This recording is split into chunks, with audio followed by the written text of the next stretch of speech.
Hi guys, this is Money Growers. As I promised, gagawa ako ng video ngayon para i-explain sa inyo yung process kung paano at bakit ko binili yung stock na binoto nyo. So meron tayong 3 options and baingay yung aso.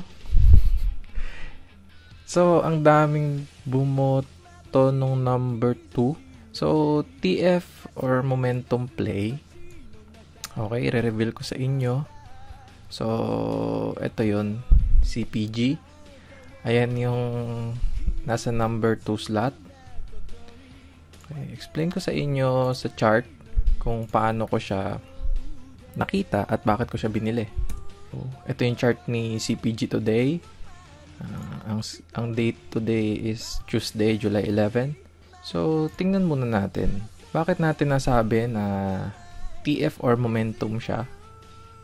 Close ko lang muna yung volume saglit and mag-focus lang tayo dito sa MAs. As you all know siguro sa mga followers ng ZFT, yung AOTS, ang gamit ko na moving average dito, simple moving average, is tong red is 20, tong purple is 50, and yung blue is yung 100. So kapag nag-align siya ng ganito, red, purple, and blue, or 20, 50, and 100, that's AOTS. But, given, kasi nakita nyo nag-post din ako na kumuha ko ng CPG at 53 dito sa part na to. Ito, lagyan natin ng box ng drawing. Dito pa lang sa area na to, namili na ako ng CPG. And alam ko, Friday to eh. Then, the next open niya, nag-gap siya hanggang sa, alam ko, na-reach niya yung 60. I don't know about nasa 59. Alam ko na-reach niya yung 60. Hindi siya nag-close ng strong that time. So, medyo sa akin nun, sign of weakness to eh. Kasi kung bullish talaga siya, kung maraming buyers, maraming demand, sana okay kahit 58 or mas maganda nga nag-close siya na wala tayong weak. Kaso mas malaki yung weak kaysa dun sa body na form nung umalis siya dito sa resistance na to nung nag-breakout siya. Pero makikita nyo, hindi pa naman nagpo-form yung AOTS dito eh. So, ano yung thinking ko? Bakit ako bumili? Okay, so ganito. Delete muna natin to. Close muna natin yung purple and red MA. Iwan lang muna natin yung blue. So, siguro familiar din kayo dun sa Zoo Strike, right?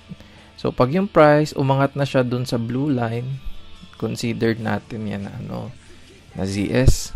Dito, kung mapapansin nyo, nag-glide lang din siya halos dun sa 100 MA eh. Kahit ito lumusot na ako, pero bumalik din siya, right?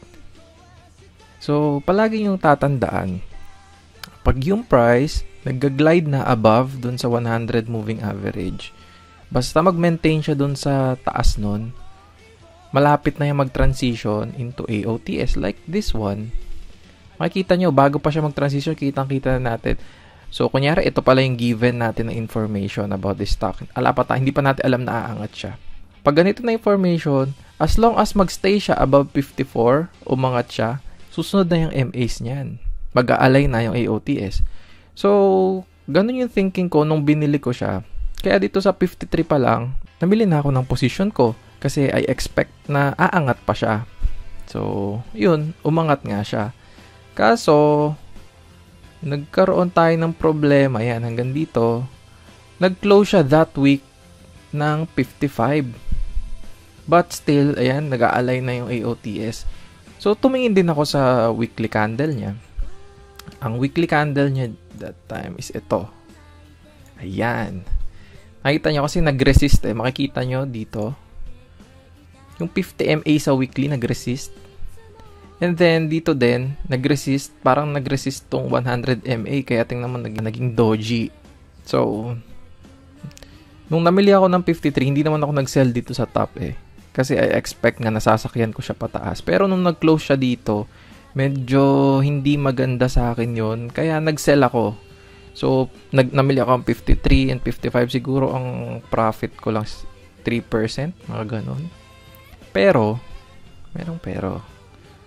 Pero, the next week niyan, kasi nga ine-expect ko na malakas tong stock na to dahil meron tayong volume.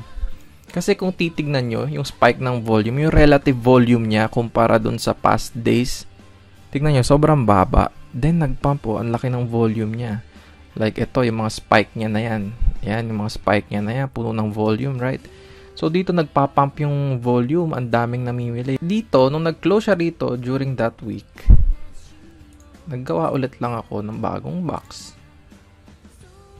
Drawing lang ako ng bagong box. Yan. Which is ito yung resistance and ito yung support. So, ang thinking ko, basta ma-break ulit niya itong 59, magtutuloy pa siya. Kasi AOTS na tayo. Uptrend na yung movement niya, upward.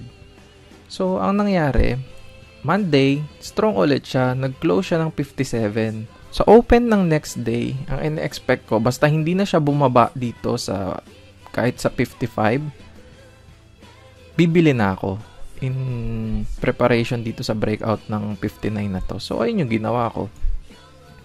So, makikita nyo, 58 namili ako, tsaka 60.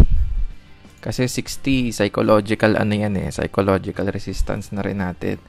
So, namili ako. So, 58 dito, 58. And then, ayan, nag-breakout siya rito. Namili ako ng 60. So, ayun, makikita nyo, ang lakas ng volume Meron tayong momentum, ang dami nating buyers during that time. Big volume during the run-up, and then nung pullback, ang liit ng volume. Ayun yung gusto natin pagka nagkakaroon tayo ng pullback. Na mas maliit yung volume niya kaysa dun sa breakout. So, nung nag-breakout ulit, ang laki ng volume. And then, kahapon, laki rin ng volume. Kaso nga, nagkaroon ulit tayo ng week. So, I sold kahapon, 68. Magkano kinita ko doon? Ayan, meron akong 14% gain doon. And ang ginawa ko kasing tranche doon, nung namili ako, at 58 nung namili ako, first tranche ko, I put 20% of overall port. And then nung sa 60, 10%. So, overall nun, basta lagpas 30% ng overall port ko yan So, not bad. Kung ang kinita ko dyan is 14%. So, siguro mga 4% din ng port yun. Yung naging impact nun sa capital ko. So, as you can see sa weekly chart niya, nag-ZS siya ZS, yung price above na ng 100 moving average. I don't want to hype you guys, kaya hindi ako nagpo-post agad. Kunyari, bumili ako, sasabihin ko, bumili rin kayo. Hindi. I'm trying to explain kung ano yung process, bakit ko binili. Kasi, sa ZFT, gusto namin kayo ding matuto. Gusto namin makita nyo yung process na hindi kayo aasa o magre-rely sa iba, na hindi nyo na kailangan na humingi ng stock tip. Bibigyan namin kayo ng idea kung paano nyo rin magagawa to. Kasi over time nag-i-exist ulit-ulit lang yung ganitong pattern So, I'm encouraging you guys na i-backtest nyo. Humanap kayo ng ibang specimen. Kahit yung mga luma na humanap kayo way back 3 years ago. Anong mga stock na pwede nyong gawin. Hanapin nyo kung paano kayo mag-i-exit or ano yung best time, best play, o kung saan ka magsiset ng TP mo, ng stop mo, or paano ma-determine kung magtutuloy yung TF or hindi, kung nasaan nagta-transition yung ZS to AOTS. So, ayun lang, work hard para hindi na kayo magre-rely sa kahit na sinong tao. Dapat ganun As a trader, dapat alam natin yung process natin, alam natin yung ginagawa natin. So, I encourage you guys, tiyaga lang, work hard. Tapos kung may tanong naman kayo, kahit sino naman sa ZFT or dito sa page ng Money Growers, itanong nyo lang. Then, kung kaya naming sagutin, sasagutin namin for free. Wala naman kami hinihinging bayad sa inyo. Kasi nga gusto namin lahat tayo matuto. So, ayun yung naging observation dito sa stock. At ayun yung process ko na kung paano ko siya binili at kung bakit ko siya binili. Sana meron kayong natutunan guys. Malapit na yung Sabado, malapit na yung riff natin. Kita-kits tayo. God bless you guys. Thank you.